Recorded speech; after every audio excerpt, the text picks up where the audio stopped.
Hello, YouTube. Welcome in, welcome in. We're going to be watching some how it's actually made. Let's see here. Swiss cheese, hammers, roller skates, and colored pencils. Pretty simple, right? We're just going to find out how cheese, hammers, rollerblades, and pencils are made. I mean, it's pretty simple, right? Nothing crazy is going to happen. I'm pretty sure. Anyway, let's get to watching. This episode is brought to you by Air Up. Okay. The Swiss call this cheese fromage d'alpage, which means cheese from the high mountain pastures. Master cheesemakers retreat to their chalets high in the Swiss Alps to make this special cheese. These individuals follow a tradition of cheesemaking that goes back. I retreat to their chalets high in the Swiss Alps. Swiss chalet. Special cheese.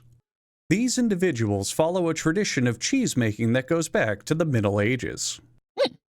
Neat. I don't need the post captions. Doesn't look like it's going to help.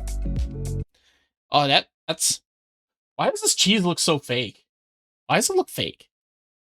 It doesn't look like that's how the light should be reflecting off it, right? Looks a little off. Oh, something looks off. Swiss cheese is produced by cheesemakers who hike their most attractive cows high into the Alps for 5 months. Okay. Bye. In the morning, they milk their cows' drippy udders for about 7 minutes using a milking machine. Gross. Patting the cow's hindquarters increases its arousal during the process, which results in milk with a higher fat content. What? What do you mean? Meanwhile, in the room with 2 giant saucepans, previously harvested milk has its fat skimmed from the top, which is put in a slop bucket. Meanwhile, in Uncle Gary's rustic cabin that he bought to finally get away from his stupid fat wife, Uncle Gary adds live bacteria to the milk to help preserve it, and roasts it in a cauldron over an open flame. Okay, good job, Uncle Gary. While roasting, the milk's dust is removed with a dustpan, and an enzyme called renin is added while Uncle Gary enjoys swirling his arm in his new milky white bliss. After about 40 minutes, these active Get off my back, woman! I want to put my hand in the milky white bliss! Ingredients create a disgustingly goopy pile of slop, known as cheese curd. He then uses a wire broom to sweep up the cheese curd, which is something he probably should have done before using the dustpan. Oh, now he's got 2 dustpans. Well, fuck off, Uncle Gary, you good-for-nothing showboater. A mysterious stranger enters from just off frame as Gary continues to absent-mindedly continue to mix the mixture, separating the curds and leaving behind the liquid called whey. No way! Uncle Gary, you are so bad at sweeping, it's unreal. An electric mixer then does the whole job far better than any human ever could. God damn it. And then after all that mixing, all that sweeping, and all that work, we just kind of attach a robot to it and make it do the whole work for you. The cheesemaker then washes his arms and hands because any impurities in the cheese would ruin it. This step seems meaningless because he was molesting the cheese with his bare arms earlier. I think this might be not Uncle Gary. I think this might be like Uncle Matt or something like that, maybe. And he's just kind of like washing his hands before he gets to work as well. I'm hoping Uncle Gary had washed his hands beforehand. But it's not my job to commentate, only to narrate. One of the best perks of working at the cheese factory is you get to do this, which is often described by cheesemakers as having a Swiss orgasm. What? What do you mean? What? Using cheesecloth, Uncle Gary and the mysterious stranger experience a wholesome homosexual meet cute by filtering out the curd. What do you...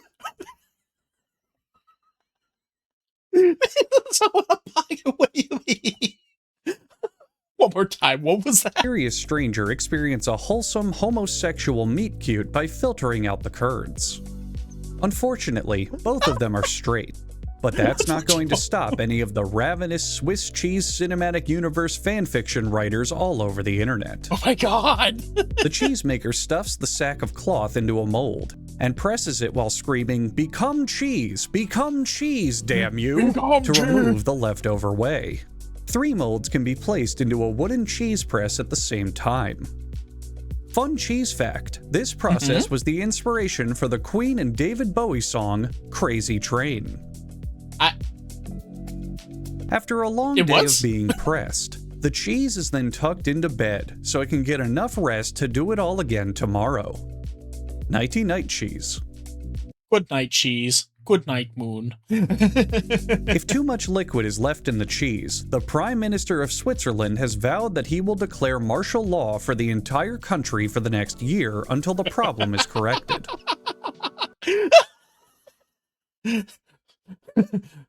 Okay, guys, we gotta make sure all the moisture is out of this cheese. Why? Because the Prime Minister's coming tomorrow. We don't want martial law.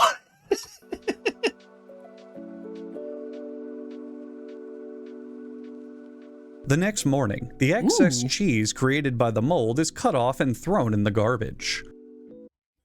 I'm the garbage. According to Swiss cheese propaganda, this and every other part of the process is done by hand, even though we literally saw them using an electric mixer just 1 minute ago. I'm Shush. not making this part up. After a saltwater bath, it's time for the cheese to be put on a cheese shelf, which acts as their form of government, similar to a caste system. Okay. Cheese on higher shelves have more rights, power, and authority than the cheeses on the lower shelves, just like God intended. Just like God intended, yes. Meanwhile, in the Hall of Loyal Cheeses, the Swiss president elects the prime candidate for one final top-secret mission to assassinate Director Mozzarella, ending their competition. Wait, what?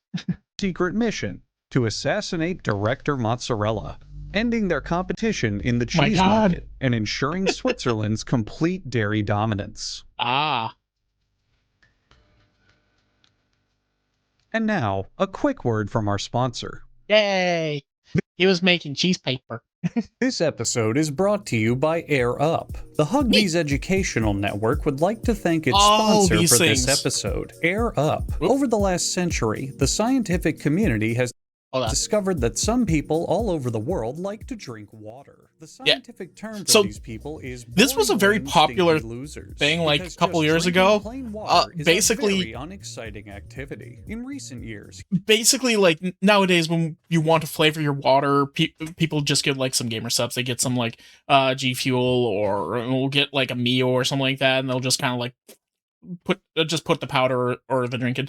There was a trend for a little while. I don't know if Air Up is still doing anything, but the idea was they had the special bottle that you put a filter on, and it would use kind of like air as you're sipping it to flavor the water. Humans have tried many things to make drinking water more exciting, from using chemicals to make it taste different, to loading it with sugar and corn syrup to destroy your kidneys. And some people have even fuck my kidneys. What have they done for me? Tried adding carbonation to their water like an absolute barbarian. But now, there's a new way to experience the joy of drinking water. Introducing Air Up, the world's first hydration system that flavors plain water through scent. Hear anything from these guys anymore. The proprietary Air Up system is simple. First, find an exceedingly tall, handsome, and charismatic man. Then, have them choose your flavor pod. Today, you're getting lemon scent. If you don't like lemon scent, go fuck yourself. Simply have your muscular volunteer place the scent pod on the bottle. Don't forget to lift the scent pod to activate it. And then watch as he drinks up plain water with a refreshing lemon scent. Maybe one day when you're big and strong enough, you too can drink from the sacred Air Up bottle. And the idea was like, as you're drinking the water, the scent of the lemon flavor, the scent of the lemon gets into your nose and actually like flavors the water for you. Because you know when you were younger, you would if you didn't want to eat something, your parents would sometimes tell you, hey, just close your nose and eat it, give it a try. And then it sometimes made it palatable somewhat. That's because as humans and all that, we use all our senses when we're doing that sort of thing. Taste, touch, scent and sight.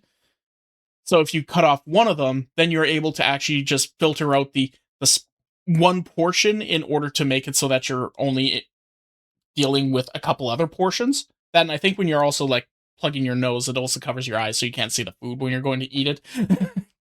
Unfortunately, this doesn't work when it's a texture issue for food. The way you're going to do that is by clicking the link in the description to get one of these limited edition bundles, perfect for holiday gift giving, and save up to 30% off. The holiday season is coming up, and it's the perfect way to gift your family and friends a yummy taste right in their mouth, alongside a pleasant odor to obliterate their noses. Our recent parole candidate, a plucky volunteer, loves Air Up, because a fun way to stay hydrated makes the perfect holiday gift, and it's unlike any other water bottle ever made before, at least until we invent a water bottle that screams. Click the link in the description to get one of the limited edition. You go to drink your water and it's just like, lemon!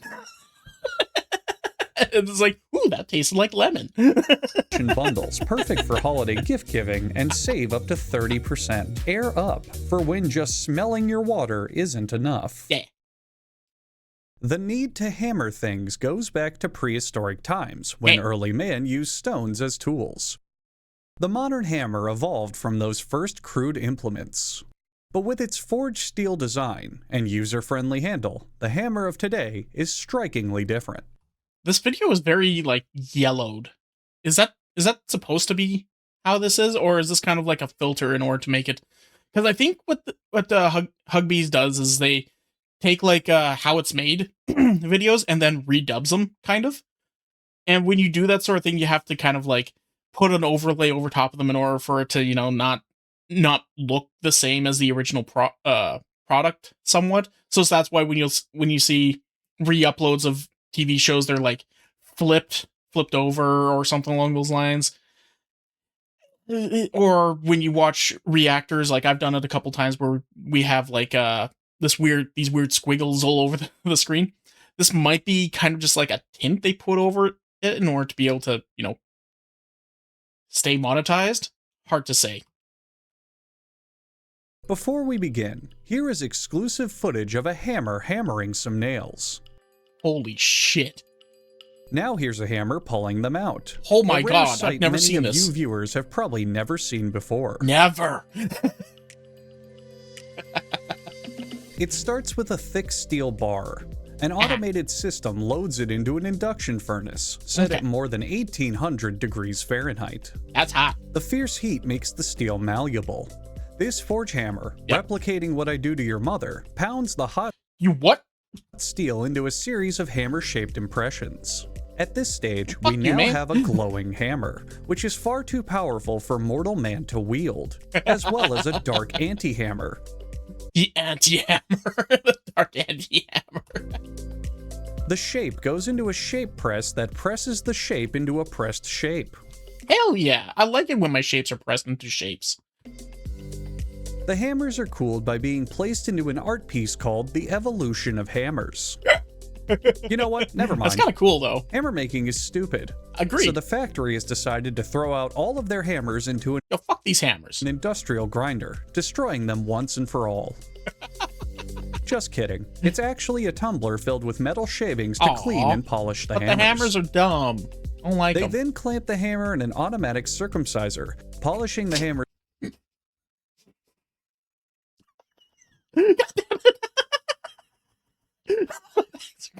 No, fuck you. Head and making it easier to clean. One added benefit of this that isn't talked about often is that it also improves the speed of the hammer, allowing for more rapid thrusts. Yep, sure. Makes sense. Now, the milk from the previous segment about cheese is used to lubricate. Remember when we made cheese? There was all that milk after they pulled out the curds and all that? Well, don't worry. It comes over to the hammer factory. The hammer while ridges are carved into the hammer's head. Oh, we're making like a meat tenderizer type hammer. The grid surface deals an additional 5 points of bleed damage every second when striking an enemy. Damn, that's violent. That's pretty OP. Get that on an attack speed build. The hammers are terminatored. and then quickly rescued before any of them create a time paradox. Then it's off to a nice, safe, cooling dip, and oh my god! Oh Jesus! What the fuck just happened? They created a time paradox. Now it's time for another polish. Sometimes, the polishing is so efficient, the hammers transform into leather rings. Wait, what? The leather rings are assembled in a tray, along with some plastic ones that are thrown in for style, to create a suitable workplace dildo. Why? What do you mean? What do you mean? The end of the hammer is inserted into the rings, and oh, excuse me, that's actually a suitable workplace male masturbator. It's an owner hole.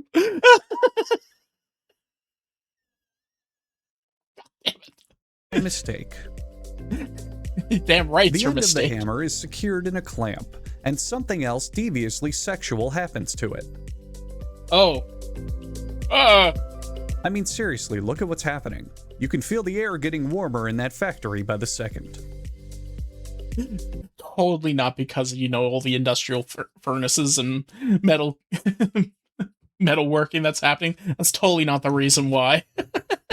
Using a series of Adam Sandler belts, they smooth the ends of the leather for a smooth finish. Adam Sandler belts.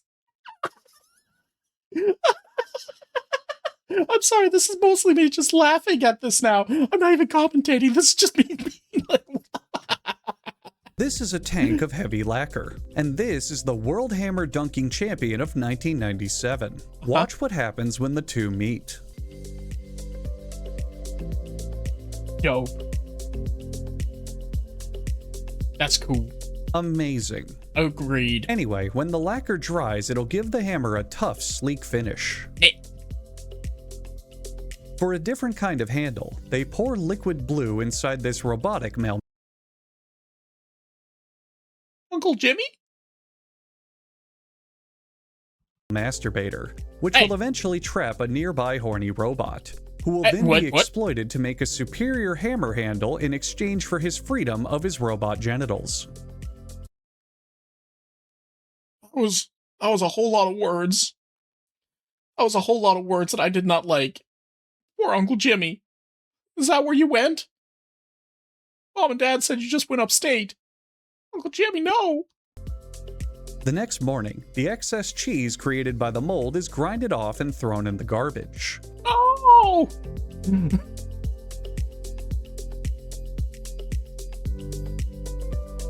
They stamp the model number onto the hammer. This is the 20th I need to find that hammer. I need to find Uncle Jimmy. Oh no! Hammer ever built. Then it's on to the Hammer Ballet, where an interpretive dance version of The Evolution of Hammers is being performed. It's exceedingly boring.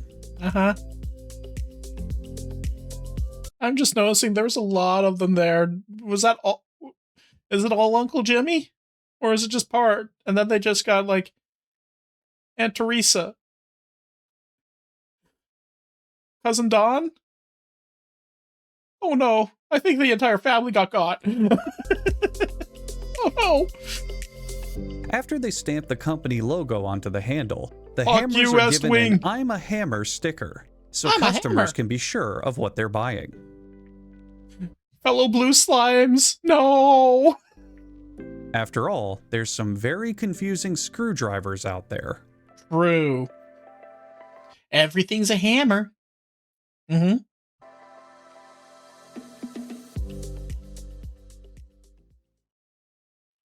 When roller skates were invented by the Dutch in the 18th century, they put a whole new spin on skating.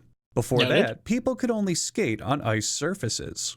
So the sport had definite seasonal limitations. True. The wheels of the first roller skates were wooden spools, but today's manufacturers have come up with some better tricks to make them. Okay.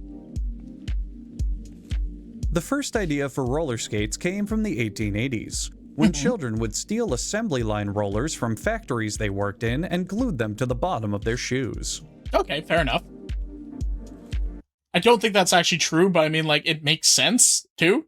Like, I would not be surprised if that was a thing. It starts with the shoes.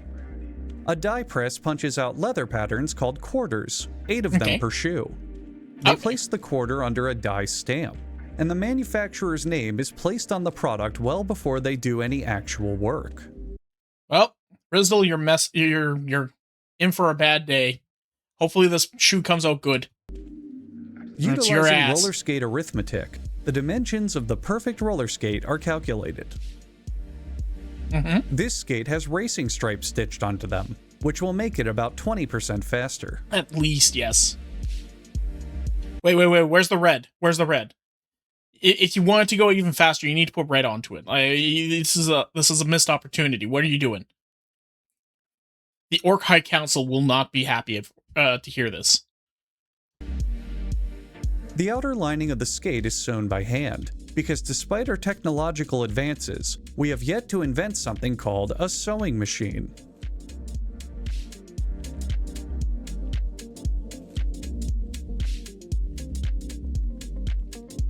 She then sews the line again, except this time this little thing buzzes around. We don't know exactly what it does, but it's very annoying. Everyone knows unwanted vibrations are the absolute worst. True. But wanted vibrations are the absolute best. Moving on. This machine imagines the liner is its stepchild and punches holes in it. These What? What do you mean? holes are for the shoelaces, but can also hold your spaghetti noodles if you leave your spaghetti pouch at home. My spaghetti. This machine places the shoe through a process called strongification. What did I just see here? Spaghetti noodles if you leave your spaghetti pouch at home. Uncle Jimmy, did you escape? Where were you? I thought you were gone. I thought you got got and turned into a hammer. What? What are you doing here? This machine places the shoe through a process called strongification. Strongification? Why is it called strongification? Fortunately, most roller skates are immune to their neuropsych implants. Otherwise, Strongification? I thought that for affinity called that inflation. intergalactic war would have started 18 years ago. Another machine nails the rest of the shoe around the insole while a worker uses a mysterious, unknown tool to pound them in further. We don't know because it doesn't have a sticker saying what it's supposed to be. A multi-steroid injection is put into the shoe, making sure it's strong enough to support the 400-pound weight brought on by the average American.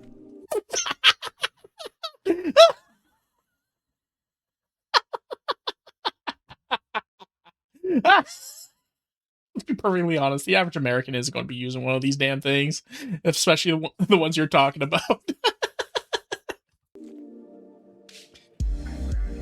A UV light kills any surviving parasites. I like we're talking about these things like they're outsole and aliens. insole are reunited after all this time, and a hydraulic press makes sure they can never get a divorce.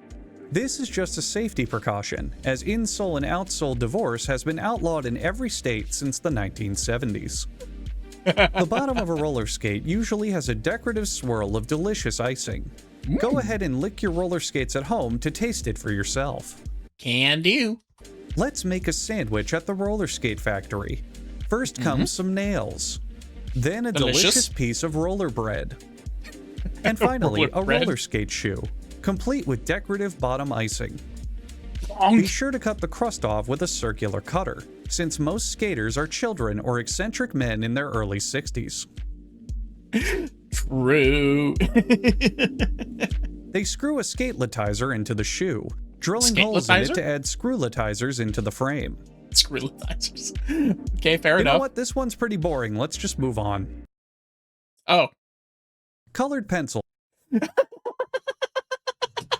just got off the entire part of turning the shoe into a rollerblade. We just got it. Boom. Done. Goodbye.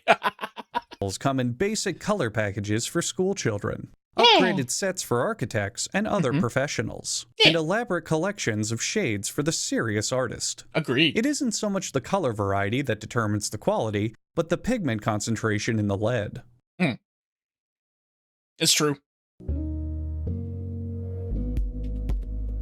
This company produces colored pencils exclusively used for drawing Hugbees, the greatest content creator in the entire world. Really? I've never heard of them. Who's that? I should check them out later. The lead composition of these pencils is special. When you paint over them with water, they smudge around a little bit and look like absolute shit. These are called watercolored pencils. This allows you to actually like do almost like water painting, but you're putting down the pencil, the colored pencil first, and that allows you to then blur it using some water. It does look really good if you know what you're doing with it. White, yellow, orange, red, Orange. stink, Movember, bloop, pertangle, I'm a bloop. I'm bloop and pertangle. racist green, mystery color, That's great. and even red again are available as Red colors for again. pencils. Each Racist color also green, comes though. in a version suitable for use as dog food, to give your pet delightfully colored poop to decorate your lawn. The entire process starts by The dogs in my neighborhood only ever seem to get the white ones, though. boiling water, because 99% of all the planet's industry is made to boil water. You say that as a joke, but like, is that wrong?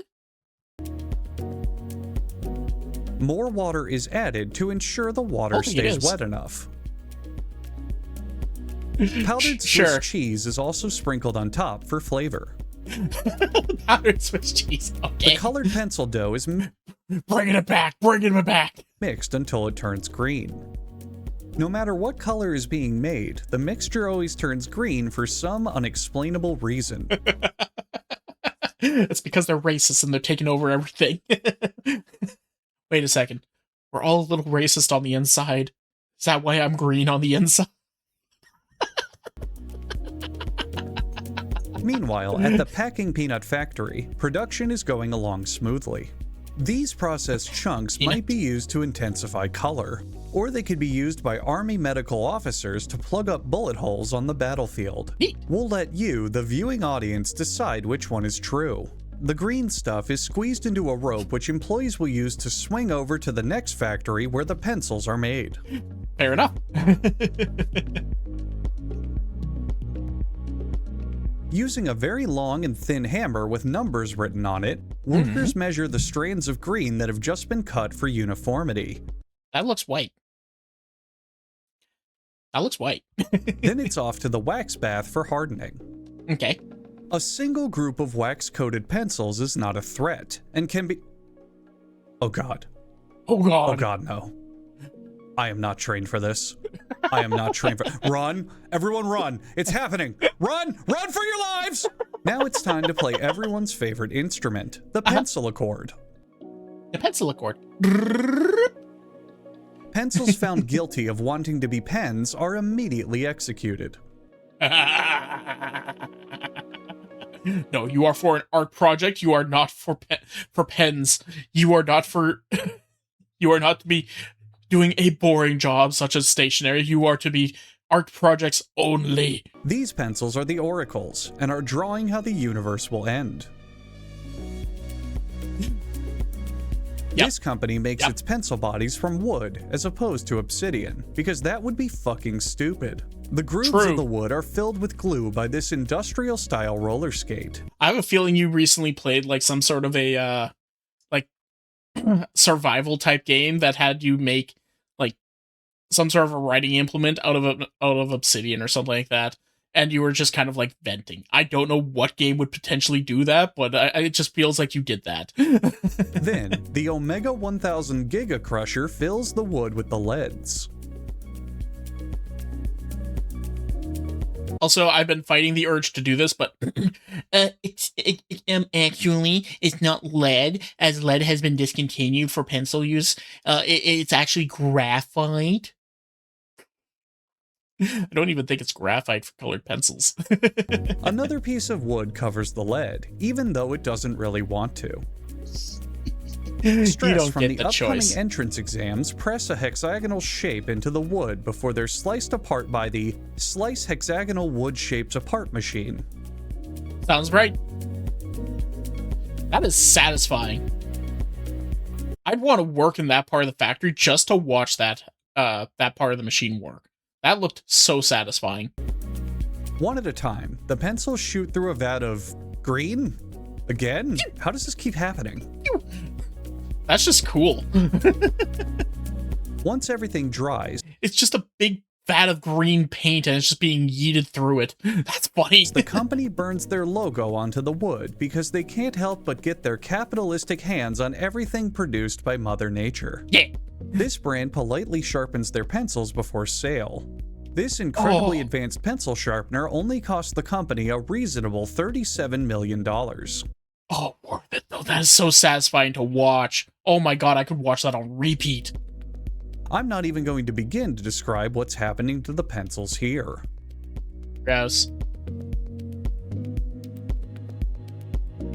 And finally, a worker with fabulous nails slides the pencils into their tray, making them who's calling? What the hell? Ready for store shelves. Did you check your phone just now? See, yeah. I told you unwanted vibrations are the absolute worst. Fuck you. That was audio. That wasn't a vibration. That was audio. Fuck you.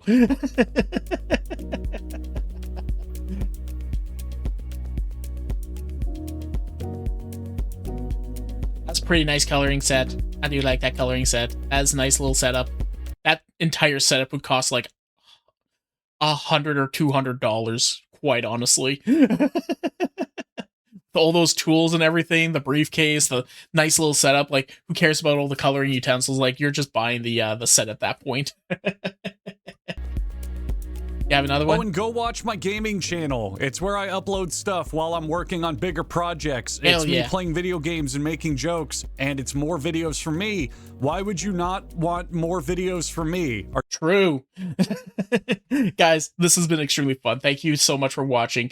Go check out Hugabees. I'll play until the very end here, just in case he throws a few more little one-line jokes in the next three. You know, it's 3 seconds. Are you stupid? Baby. Go watch it. Fair enough then. So yes, thank you guys so much for watching. This has been incredibly fun. We'll see you guys in the next one. Make sure to go check out the original video. Go check out the original how it's made video if you can find it. Go check out Hugabees. Thank you guys so much for watching. This has been fun. Bye. Wah! Hey, did you enjoy that? Was it funny? Well, come and check it out live over on twitch.tv/freeform_art. Make sure you put the _art. We have lots of fun there. We enjoy ourselves, and we want to see you over there. So come on and hang out. See you in a bit.